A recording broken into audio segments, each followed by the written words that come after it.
बच्चे को बार बार सर्दी होती रहती है, सर्दी खांसी होने लगती है, नाक में ऑब्स्ट्रक्शन होने लगता है और यही नहीं, सांस लेने में भी उसे तकलीफ होने लगती है और ये बार बार होने लगता है। और फिर बच्चे मुंह से सांस लेने लगते हैं।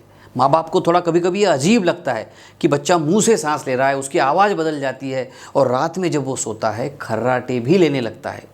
कुछ बच्चों में कान में दर्द होता है और कभी कभी कान से पानी भी निकल जाता है। वीकनेस महसूस करता है, बच्चा बहुत जल्दी थक जाता है, उसका चिड़चिड़ापन बढ़ जाता है। और फिर जब बच्चे को लेके आप डॉक्टर के पास जाते हैं, डॉक्टर उसे चेक करते हैं और फिर आपको बताते हैं कि उसे एडिनॉइड की बीमारी है, उसके एडिनॉइड्स बढ़े हुए हैं। अब माता पिता ने ये नाम शायद पहली बार अगर सुना है तो काफ़ी सवाल दिमाग में आते हैं और उस पर जब डॉक्टर कहते हैं कि इसका ऑपरेशन करना पड़ेगा तो फिर और भी क्वेश्चंस दिमाग में आते हैं कि क्या सही में इसका ऑपरेशन करना ज़रूरी है? ये एडिनॉइड्स है क्या? ये क्यों हुए हैं मेरे बच्चे को? और इसमें क्या सिम्टम्स होते हैं और क्या सही में ऐसी कोई दवा है, क्या ऐसी कोई ट्रीटमेंट है जिससे बिना ऑपरेशन भी ये एडिनॉइड्स ठीक हो सकते हैं? ऐसे काफ़ी सवाल आपके भी दिमाग में आए होंगे और एक सवाल तो बहुत ही कॉमन होता है कि क्या एडिनॉइड का ऑपरेशन करना चाहिए। इन्हीं सब बातों को विस्तार से इस वीडियो में मैं आपको बताने वाला हूं। अगर आपके बच्चे को एडिनॉइड की तकलीफ है तो ये वीडियो आपके लिए बहुत इंपॉर्टेंट है। एक एक सवाल का बहुत ही अच्छे से जवाब मैं इस वीडियो में आपको देने वाला हूँ। लेकिन सबसे पहला काम करिए, इस चैनल को सब्सक्राइब ज़रूर कीजिए। नीचे बटन है, आपके लिए एब्सोल्युटली फ्री है, लेकिन इससे मेरी बहुत एनर्जी बढ़ेगी। नमस्कार, मैं डॉक्टर शीतल टोंगसे बहुत बहुत स्वागत करता हूं आपका डॉक्टर टोंगसे होम्योपैथी में। आइए मेरे साथ सबसे पहले समझते हैं कि एडिनॉइड्स है क्या, ये किस बला का नाम है, एडिनॉइड्स हमारे शरीर में होते क्यों हैं, इसका काम क्या है और आखिर में ये क्यों तकलीफ देते हैं।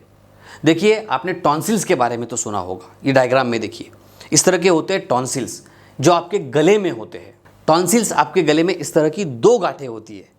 उसी तरह से नाक के पिछले हिस्से में जो गांठ होती है उसे कहते हैं एडिनॉइड्स। अब ऐसा समझिए, ये टॉन्सिल्स ही है, लेकिन ये आपके नाक का टॉन्सिल्स है। सो गले में दो टॉन्सिल्स है, नाक में एक टॉन्सिल्स है जो नाक के पीछे के साइड में, यानी कि गले के ऊपर के भाग में और नाक के पीछे जहाँ पे कनेक्शन है उस जगह पर जो टॉन्सिल्स है उसे हम कहते हैं एडिनॉइड। ये एडिनॉइड्स जो है ये लिम्फ नोड का एक समूह होता है।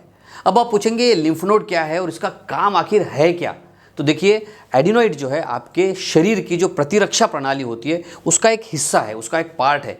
जब भी नाक में कोई इन्फेक्शन होता है, हम सांस लेते हैं तो काफ़ी बैक्टीरियाज, वायरसेस हमारे नाक में जाते हैं। तो इस बैक्टीरिया से लड़ने के लिए ये एडिनॉइड्स होते हैं और लड़ने का जो काम करती है, जो सेल्स होती है, उसे कहते हैं लिम्फेटिक सेल्स। ये एडिनॉइड बच्चे में सबसे बड़े होते हैं।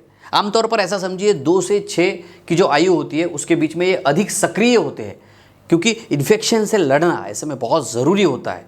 और जैसे जैसे बच्चा बड़े होने लगता है, एडिनॉइड धीरे धीरे सिकुड़ने लगता है, कम होने लगता है और 12 वर्ष की आयु तक लगभग गायब हो जाता है। सो टॉन्सिल्स वैसे ही रहेंगे, छोटे ही रहेंगे, लेकिन एडिनॉइड्स कभी कभी गायब भी हो सकते हैं। लेकिन ये फाइट करते करते, लड़ते लड़ते अगर एडिनॉइड खुद ही इन्फेक्टेड हो जाए, उसके अंदर इन्फेक्शन बन जाए, तो उसकी साइज़ बढ़ जाती है और साइज़ बढ़ने की वजह से आपके बच्चे के लिए ये तकलीफ देह हो सकता है और उसे काफ़ी लक्षण आ सकते हैं। अब क्या लक्षण होंगे, कैसे पहचानेंगे कि ये एडिनॉइड की समस्या है? तो इसको मैं 4 कैटेगरीज में डिवाइड करता हूं ताकि आपको समझने के लिए आसानी हो जाए। पहला जो पार्ट है वो है नज़ल ऑब्स्ट्रक्शन, नाक से जुड़ी समस्या है। इसमें क्या होगा, डिफ़िकल्ट ब्रीदिंग होगा, बच्चे को नाक से सांस लेने में तकलीफ होगी। अब ये तकलीफ क्यों होगी? क्योंकि अंदर नाक के पिछले हिस्से में जो पाइप है उसकी जगह कम हो गई, एडिनॉइड की साइज़ बढ़ गई, इसलिए उसकी जगह कम हो गई और इसीलिए बच्चे को सांस लेने में तकलीफ होती है। उसका नाक बंद हो जाता है, उसका आवाज़ बदल जाता है और उसे कभी कभी मुंह से सांस लेना पड़ता है। यहाँ पर मैं आपको बताना चाहूँगा कि कुछ माँ बाप बच्चों को डांटते हैं, लेकिन याद रखिए आपको बच्चे को डांटना नहीं है, क्योंकि वो जानबूझ के मुँह से सांस नहीं ले रहा है। उसके नाक में प्रॉब्लम है, उसके नाक के अंदर सांस लेने में अड़चन आ रही है, इसीलिए वो मुंह से सांस ले रहा है। पोस्ट नज़ल ड्रिप भी इसमें रहती है, यानी कि गले में बलगम आने लगता है, नींद में खर्राटे लेने लगता है, नींद में बेचैनी रहती है, रेस्टलेस हो जाता है, कभी कभी नींद में से उठ के बैठ जाता है बच्चा, सुबह उठने के बाद उसे सरदर्द रह सकता है। ये हो गए नाक से संबंधित प्रॉब्लम। अब कान की भी समस्या इससे होती है। क्यों? क्योंकि देखिए, नाक, कान और गला एक में से कनेक्टेड है, एक दूसरे से जुड़ा हुआ है और इसीलिए कान की समस्याएं भी होने लगती है। कान में इन्फेक्शन होता है जिसे हम कहते हैं ओटाइटिस मीडिया। ये इन्फेक्शन अगर बार बार हो जाए तो सुनने की शक्ति भी कम हो सकती है, हेयरिंग लॉस भी हो सकता है। अब समझते हैं दूसरा जो सिम्टम्स का समूह है वो अदर सिम्टम्स इसमें क्या क्या आते हैं। तो देखिए फेशियल फीचर्स जो है वो भी बच्चे के बदल सकते हैं, यानी कि चेहरे में भी काफ़ी फ़र्क हो सकता है। लंबा चेहरा हो सकता है, कभी कभी बच्चों का मुंह खुला रह जाता है और ऊपर का जो होंठ है वो भी छोटा हो जाता है, नीचे का होंठ थोड़ा सा बड़ा होने लगता है। बच्चे की जो आंखें हैं थोड़ी नीचे की ओर झुक जाती है, माथा बड़ा होने लगता है, आंखें थोड़ी सूजी हुई लग सकती है आपको, और उसकी जो कॉन्सेंट्रेशन पावर है, एकाग्रता जो है वो भी कम होने लगता है। अब चौथा जो सेट इसमें दिखता है वो है उसके स्पीच प्रॉब्लम, यानी कि बोलने में उसे परेशानी होती है। ये क्यों होती है? क्योंकि बच्चे के होंठ सूख जाते हैं, कुछ बच्चों में होंठ फट भी जाते हैं, बच्चा होंठ को भी कभी कभी चबाने लगता है, दांतों की जो संरचना है वो भी डिस्टर्ब हो जाती है और बार बार उसे सर्दी और जुकाम होने लगता है, फटीग वो महसूस करता है, थकान महसूस करता है, बच्चे में चिड़चिड़ाहट बढ़ जाती है, बहुत ज़्यादा चिड़चिड़ा बन जाता है, स्कूल नहीं जाना है, मुझे तकलीफ़ हो रही है, छोटी छोटी बात पे वो गुस्सा करने लगता है। और ऐसे में उसे एक केयर की ज़रूरत होती है, प्यार की ज़रूरत होती है और ज़रूरत होती है सही ट्रीटमेंट की। अब सवाल ये है कि क्या एडिनोइड का ऑपरेशन कर लेना चाहिए? तो देखिए सबसे पहला काम तो आपने यहाँ पर ये करना चाहिए कि किसी अच्छे डॉक्टर को आप दिखाइए। आप ENT स्पेशलिस्ट डॉक्टर के पास भी जा सकते हैं, वो एक्सरे कराएंगे, कुछ और जांचें भी कराएंगे, देखेंगे कि एडिनोइड कितना बड़ा है, उसका जो नाक का रास्ता है वो कितना ब्लॉक हो चुका है, ये सभी चीज़ें वो देखेंगे बारीकी से और आपको बताएंगे कि ये कितना बढ़ चुका है। बहुत ज़्यादा अगर वो बढ़ चुका है, अगर कंप्लीट ऑब्स्ट्रक्शन है तो ऐसे में ऑपरेशन करना पड़ सकता है, लेकिन ज़्यादातर केसेस में होम्योपैथिक दवाइयों से ये पूरी तरह से ठीक हो जाता है। काफ़ी ऐसे पेशेंट्स हैं जो बिना किसी सर्जरी के भी ठीक हो जाते हैं, क्योंकि होम्योपैथी में बहुत अच्छी अच्छी दवाइयाँ हैं जो एडिनोइड के स्वेलिंग को कम कर देती है।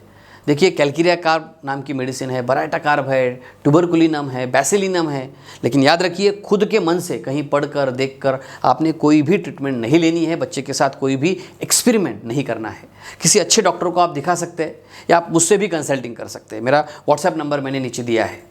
कुछ सिंपल से घरेलू नुस्खे भी आप आजमा सकते हैं। पहला नुस्खा है नमक के पानी के गरारे करना। जी हाँ, गुनगुने पानी में 1 चम्मच आपको नमक मिलाना है और फिर दिन में 3 से 4 बार नमक के पानी के गरारे बच्चे को करने लगाने हैं। इससे गले की जो सूजन है वो कम हो जाएगी, उसे थोड़ी राहत मिलेगी। दूसरा उपाय आप कर सकते हैं हल्दी। जी हाँ, आधा ग्लास दूध लीजिए या फिर आधा ग्लास गर्म गुनगुना पानी लीजिए, उसमें 1 चुटकी आपको हल्दी मिलानी है। सोने से पहले आप इसे बच्चे को दे सकते हैं। हल्दी में एंटी इन्फ्लामेटरी गुण होते हैं जो सूजन को कम कर सकते हैं, लेकिन याद रखिए ज़बरदस्ती से उसे दूध नहीं पिलाना है। उसकी तकलीफ़ क्या है उसके बारे में समझिए, सही जांच करवाइए और सही ट्रीटमेंट करवाइए। और आशा करता हूँ आपको ऑपरेशन की ज़रूरत ना पड़े। यह वीडियो अगर आपको पसंद आया है तो अपने दोस्तों तक भी इसे ज़रूर शेयर कीजिए। हंसते रहिए, मुस्कुराते रहिए, अपना और अपने परिवार का बहुत बहुत ख्याल रखिए। धन्यवाद।